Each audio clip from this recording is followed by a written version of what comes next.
Hey, how's it going? This is Joe and Tell. Today I'm here to talk about the Syng Cell Alpha. This thing sells for 1,700 bucks, and a lot of people want me to say that it sucks, but sorry to disappoint you, it doesn't. So first things first, this is a very different type of speaker. A lot of people talk about how one of the founders is an ex-Apple engineer who worked on some stuff that you may be familiar with. HomePod. So there's another name that caught my attention as a long-term audio enthusiast, which was Chris. Sorry, I don't know how to say your last name. But if you ever search for a question regarding Odyssey room correction, this man has probably answered your question in one way or the other. What this tells me is they put together a really strong team. My point being that they know what they're doing when it comes to audio. Even though it looks like, what is this ball?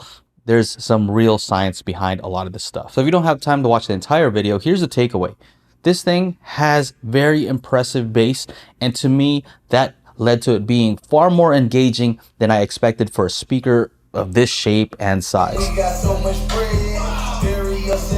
I recently reviewed a KEF KC62 with dual 6.5-inch opposing drivers, and this is kind of the same layout in a circular form. So imagine a sub with mid-range and tweeters all around it, and that's kind of what you have here. So my wife and I listened to this system for hours. This is not something we typically do together. It's something I do, but she wanted to hear different tracks on there, and she was kind of going back and forth with me like, hey, try this track, just because it's almost unbelievable how much bass it has. What do you think of that thing? Oh, just like that? I see. Now, of course, bass is not everything, and I'll get into the tonality later on, but first let's talk about functionality. These are using powerful Class D amps, which means that they are very efficient, they run cool, and put out a lot of power. One thing I do notice about some Class D amplifiers is they do have a little bit of hiss when you're near them and you have it cranked up, and I did notice that with these as well. You can connect to this via Wi-Fi streaming using Spotify or AirPlay as of right now. You can also connect it directly to a computer via USB-C.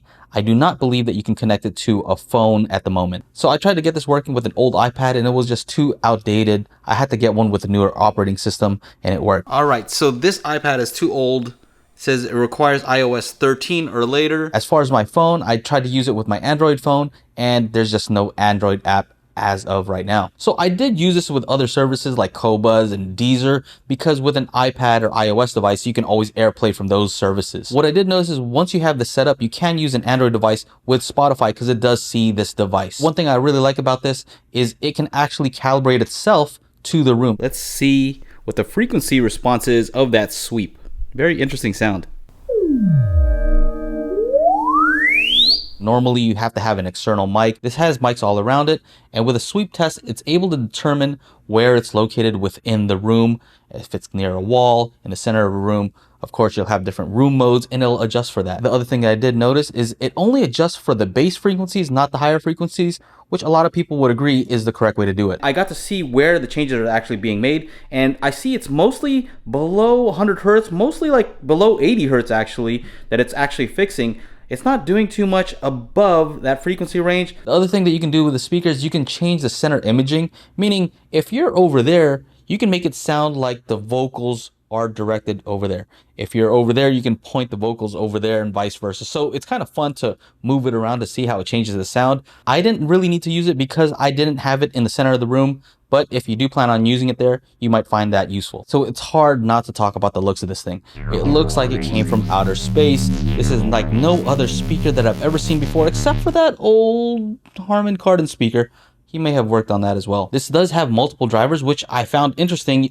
Obvious ones are the 6.5-inch on the top and the 6.5 on the bottom. You'll notice that the bottom is a little different because it does have dual surrounds to make space for the pole. So the horn drivers are obvious. You can see them from the outside. There's 1, 2, 3 here, but there's also a mid-range behind them, making it a coincident point source type of driver. Their goal was to make it sound as if all the sound was coming from a single point, and the only way you can do that is have all the drivers in one location. This thing is almost like an art piece. It's a conversation starter. If people see it, they're gonna want to know what that is and how is that music coming from that thing. So as far as being kid-proof, I don't know.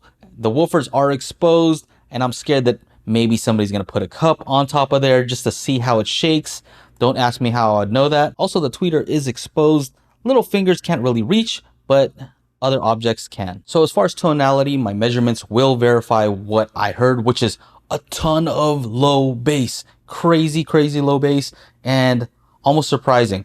Like is that for real? Is that really coming out of that? I'm talking about subwoofer type of bass. There's also good mid-range and good highs. And by good, I mean that it's not lacking. There's no place where you feel like, man, that speaker does not have any vocals or it doesn't have any highs. It's not like that at all. You feel like you're hearing all of the music, which is what you want. Now, is it the flattest? Meaning, is it the most accurate? And I would say no. And the measurements also show that. I keep talking about the bass, but one thing I want you to know is that the bass, for the type of music I listen to, hip hop, R&B, stuff like that, the bass is what makes it fun. That's what makes you want to get up and move. If it doesn't have that, meh. What happened? Sounds crazy. One issue that I was worried about is that this is a single unit and they claim to be able to hear stereo from it. And I've never really found that to be the case on anything. And on this one, it's still kind of the case. So don't get me wrong. That's not to say that it doesn't fill the room with sound, because it definitely does that. What I do mean is if I play a track where someone's going from left or right, I don't really hear that. And if I do, it's very narrow, or I have to sit in a specific spot in order to hear that left or right range. Now, I did place it in different rooms, and I did try it in this room, which is a smaller room, and the side walls are closer. And at a certain point, I was able to hear it because it was bouncing sound off of the walls just the right amount, and I was able to hear a nice stereo image. This is going to be a binaural recording in the small room, and you'll see what happens when I move to the sweet spot. You can hear the sound just kind of change, and you'll hear a little bit more on the left side.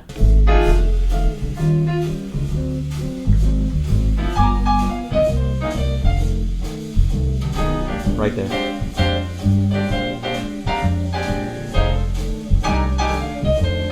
So if I move closer, see, it kind of gets out of it. Right there.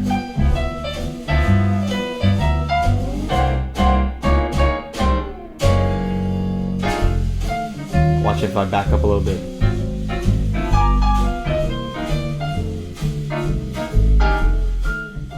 You may want to play around with the placement to get the best possible stereo imaging. They do claim that it can self-correct for the tonal response. The other thing they talked about is if you have more than one of these, it's able to actually locate the other ones to provide the best possible stereo imaging depending on where they're placed within the room and relative to each other. That's pretty amazing. Unfortunately, they only had one for me to test out. One thing I want to add is on their website, they do talk about a Syng Link, which is an HDMI adapter that you can plug into this. It's proprietary, which will allow you to plug this in to your TV and possibly decode some of these surround formats. I'm not sure exactly the details, but it's a possibility and would be very interesting if you have 2 or 3 of these. So looking at their website, marketing is definitely a strong suit for these guys. So it includes a base where you can place it on a table, but they also have an extended base where you can use this as a floor standing speaker. Now, the one cool thing about this base is there's actually a volume knob here, and it's very satisfying to kind of turn that. It's not something you'd expect to be able to do on this thing, but actually it has more functionality. If you pull down, that's for the play and pause as well. I can't say for a second that it's a bad value. I mean, if you want the best possible stereo image, this is not the right speaker for you. You should probably get 2 speakers and, you know, the typical 2-channel setup. That's what you want. If you have the money to spend and you want something better than a typical Bluetooth speaker, it's not even in the same category. You shouldn't even talk about a Bluetooth speaker in this thing in the same sentence. It just doesn't make any sense. Now, is this going to replace your home theater? No, it's not made for that. What this is an enjoyable speaker to place in a living space. Now, I think this whole discussion might change if I had 2 of them to test, because if I had 2 of them, now I can test stereo. Now I can see what these can really do. Comparing one of these to a single speaker of any kind, I think this would probably beat many speakers in many different ways. As far as frequency range, as far as response, there might be some more accurate, you know, studio monitors, something like that. But as far as what it can do overall functionality, and I think this is very promising. In my opinion, one thing that's holding this back is that it only really works with iOS as of right now. once they get it working with Android, I think this is going to open up a whole different category where it's accessible to more people. It kind of doesn't make sense to buy this and not being able to use it if you have an Android phone. If you have an Android phone, you may want to make sure that it has full compatibility before you go out and buy this thing. I also did an unboxing video of this, so if you're interested in seeing that, I'll leave a link down below. Now let's take some measurements. All right, so right now I'm about to try to measure this Syng speaker, and I know it's going to be pretty tricky. I'm going to do a few different measurements, and I'll get back to you guys and see what I find. So one thing to keep in mind is I measure this the way I'd normally measure a normal speaker, but this is not a normal speaker, so take this with a grain of salt. If Syng has their own frequency response, I'll be more than happy to share with you guys. This was playing sound just from the right channel, and I measured just that side. So looking at this, you see lots of ups and downs.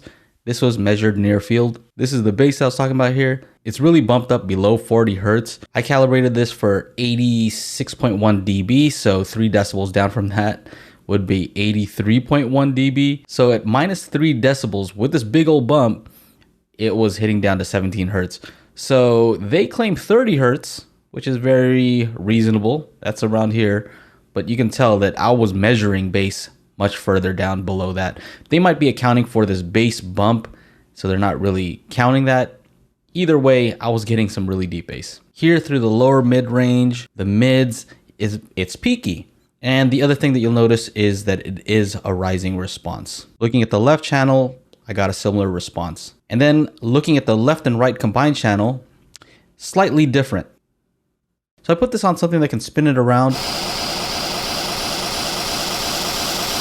I took measurements and took the average of all of those, and you can see compared to the other ones, yeah, it's still an odd response. I don't know what to deduce from this, except for this big old spike here around 550 hertz. I also did a measurement where instead of it spinning around, I moved the mic all around it, and this is what I got.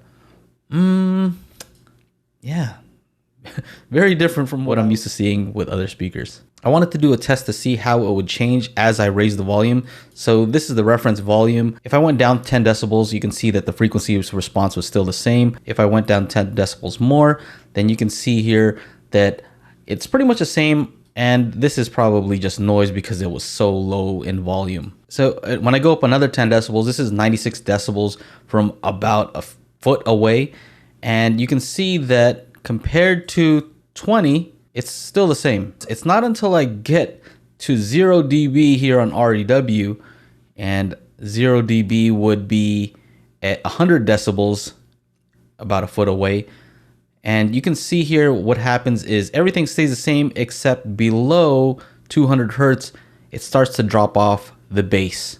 So that's to protect the drivers, protect it from over excursion and distortion. All right, so looking at the measurements for the dynamic EQ, I just noticed that it's not extremely aggressive. It's only when you get to the super loudest levels where, you know, the bass really can't keep up at that loud of a volume. I mean, this would be very loud for most people in most of the rooms. So I don't think it even hit that point where it starts to need that dynamic EQ. So just know that it's there, but it isn't as aggressive as some of the other speakers that I've seen that do this, which means that the speaker itself is actually very capable. So Syng had some recommendations as far as where to place the mic, and they said, you know, try it from the listening position, do a moving mic measurement to get an idea what it sounds like, maybe not so close to the actual speaker. So if I look here and I compare it to the orange, which is the near field response, you can see that the near field response is rising. So according to a lot of the research, flat on axis anechoic response is what you want, and in room you'll get a downward sloping response. Whereas for them, it looks like they optimized for giving you a flat response in the far field, but near field, it gives you a rising response. And if you're not sure how to read this, what this means is the bass is over here, and as you go further towards the treble gets brighter and brighter relative to the other frequencies. I was kind of expecting it to be a little bit more flat in the listening window, so that's a little bit tricky because it's not a typical speaker that fires just forward. But almost any way that I measured it, I couldn't get it to measure flat, although I could see that flat-ish was the target. But I think the shape of it and just kind of the entire thing, I thought they would just be able to get it flatter because of the use of DSP, but maybe they have some tweaks to the sound because of the other speakers firing the other way. So I'm not too sure exactly how to measure this properly, but I can say that I'm pretty confident that it's not the flattest speaker that you'll find, even though it's using DSP. But that's not to say that it sounds bad. It's not perfect, but I can't say that the sound to me when listening to it was impressive. Now, accurate and impressive are two different things. Enjoyable and accurate are two different things. And I can say that there are speakers out there that are more accurate than these. For me, the main takeaway for a speaker like this, it's an all-in-one speaker. And for the price, I would say that, let's say $1,700, not cheap. But compared to some floor standard speakers that I have right now that are $2,000 a pair, this has more bass. And it doesn't have as wide an image because it's a single speaker. I wish they would have sent two. It doesn't have as wide of an image as those two floor standards, but those floor standards at $2,000 still need an amplifier. So let's say you're gonna spend $500, $1,000 on an amplifier that kind of matches, and then you're still gonna probably need a subwoofer to get the type of bass that you're getting out of this. Plus, you're probably gonna want to add some DSP to flatten out the response and make it even smoother. So you're getting up there in price. So to compare this to something like that, it's really hard to do. This is a particular use case where if I gave this to somebody, put in the room, I think they would be pretty impressed. Typically, most audiophiles would think that the stereo image, the holographic image with the left and right speaker, that's the thing that's going to draw somebody in. That's what's most impressive. But what I think that they fail to realize is that people move around the room. A lot of times we're listening, even though they might say, hey, that's passive listening. You're not sitting there and only listening to music. But here's what I found is with these, because of the frequency range, because it's able to hit down real low, because it's enjoyable, it's getting all the bass frequencies. Even if we're moving around the house, we're not getting a stereo image, but it is engaging. It's engaging us. You find yourself listening to all different types of music. You're wanting to try a new track or a track that you've heard before, and you want to see how it sounds on these speakers, and you find yourself moving around the house, dancing, enjoying it, and listening actively to the music because of the frequency response. For me, the frequency range, not even how flat it is, just the range that it can hit the high notes and the bass notes, which is usually the hardest to do. So if a speaker can cover the entire range, to me that is a very high priority, maybe the top priority. And after that, it would be having a flattish response. But if I had to trade a speaker that had a very accurate response but didn't have any bass below 100 hertz versus one that was maybe not as accurate but actually had bass down to 20 hertz, I'm gonna pick the one that can go down to 20 hertz every time. Now, of course, that's not what we want in a speaker. We want a speaker that has a wide range and is accurate.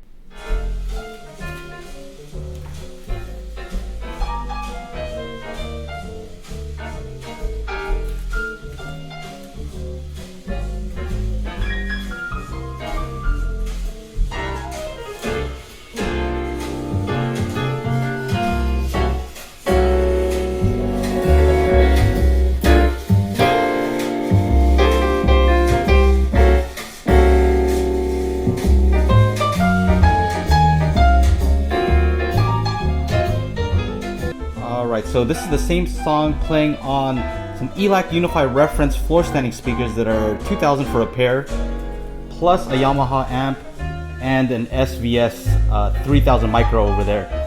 So that's more expensive than this one speaker, but just to give you an idea.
So let's go ahead and put this on the speaker leaderboard. So here we are at the speaker leaderboard. I've already placed these.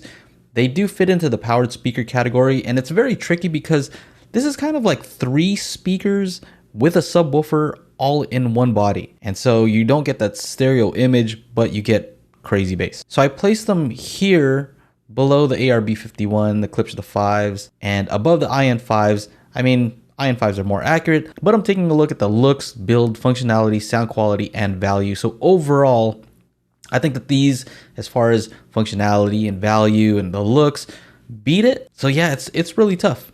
It's really tough. I think this is a fair place to put it just because it has such crazy bass extension. It kind of outweighs the fact that it's not as accurate for certain situations. For somebody who's looking to use this at a desk, definitely you're going to want to go with the IN5s for accuracy compared to these. This is more like a living room situation where it's not critical how accurate the sound is. Now these are also bookshelf speakers, so I'll kind of place them in the same place here. So don't get confused. This doesn't mean that the IN5s are going to beat the Cell Alpha in every scenario. You're probably not going to put these IN5s in the living room. So if you want to put them in the living room, you go like this. So, you know, interchangeable. Keep in mind that this is not absolute. This is on a case-by-case basis, but this is generally where I would place them. So under $2,500, again, this is, as far as value-wise, anywhere around here. I mean, I can't say, these aren't really comparable, basically. You don't compare ARB51 to Syng Cell Alpha.